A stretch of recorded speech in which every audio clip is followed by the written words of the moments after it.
இப்போ லாஸ்ட்டாக ஒரு 5 to 6 months மார்க்கெட் வாட்ச் பண்ணிட்டு இருந்த எல்லாத்துக்குமே தெரிஞ்சிருக்கும்னு நினைக்கிறேன். மார்க்கெட் வந்து பார்த்தீங்கன்னா ஒரு பயங்கரமான டவுன் ட்ரெண்டில் தான் போயிட்டு இருந்துச்சு. அதாவது வந்து பார்த்தீங்கன்னா நிஃப்டி 50ல் இருக்கக்கூடிய கம்பெனிஸ், பேங்க் நிஃப்டியில் இருக்கக்கூடிய பேங்க்ஸு, அப்புறம் வந்து பார்த்தீங்கன்னா இது இல்லாமல் சம் ஷேர்ஸ் ப்ரைஸ் எல்லாம் வந்து பார்த்தீங்கன்னா ஒரு டவுன் ட்ரெண்ட்லேயே தான் போயிட்டு இருந்துச்சு இல்லைங்களா. அதே மாதிரி தான் வந்து பார்த்தீங்கன்னா at the same time commodity செக்ஷனில் இருக்கக்கூடிய ஒரு ப்ராடக்ட்ஸ் எல்லாம் வந்து பார்த்தீங்கன்னா மேலே தான் போயிட்டு இருந்துச்சு. அதாவது வந்து பார்த்தீங்கன்னா கோல்டில், சில்வரில் இன்வெஸ்ட் பண்ணியிருந்தவங்களாம் பார்த்தீங்கன்னா ஒரு நல்ல ரிட்டர்ன்ஸ் தான் பார்த்துட்டு இருந்தாங்க. அதாவது வந்து பார்த்தீங்கன்னா இப்போ நான் என்ன சொல்ல வரேன்னு தெரியும் நினைக்கிறேன் உங்களுக்கு எல்லாத்துக்கும்.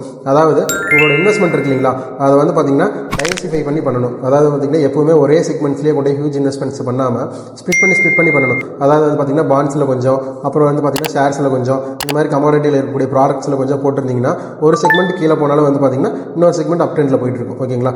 இந்த மாதிரி டைவர்சிஃபை பண்ணி பண்ணும்போது உங்களோட ரிட்டர்ன்ஸ் அப்படிங்கிறது வந்து பார்த்தீங்கன்னா ஒரு நல்ல ரிட்டர்ன்ஸ்னு சொல்ல முடியலனாலும் ஒரு பெரிய லாஸ் இல்லாமல் ஒரு ஆவரேஜான ரிட்டர்ன்ஸில் இருக்கும். இந்த மாதிரி சேஃபான ரிட்டர்ன்ஸ் வர மாதிரி இன்வெஸ்ட்மெண்ட் பண்ணியிருந்தீங்கன்னா உங்களோட லாஸஸ் வந்து பார்த்தீங்கன்னா பெருசாக இருக்காது. நீங்கள் மார்க்கெட் எப்படி போனாலும் சரி பயப்பட தேவையில்லை. ஓகேங்களா. இந்த மாதிரி மார்க்கெட் பற்றின அப்டேட்ஸை பற்றி தெரிஞ்சுக்கணும்னா நம்மளோட சேனலை ஃபாலோ அண்ட் சப்ஸ்கிரைப் பண்ணி வச்சுக்கோங்க. நன்றி, வணக்கம்.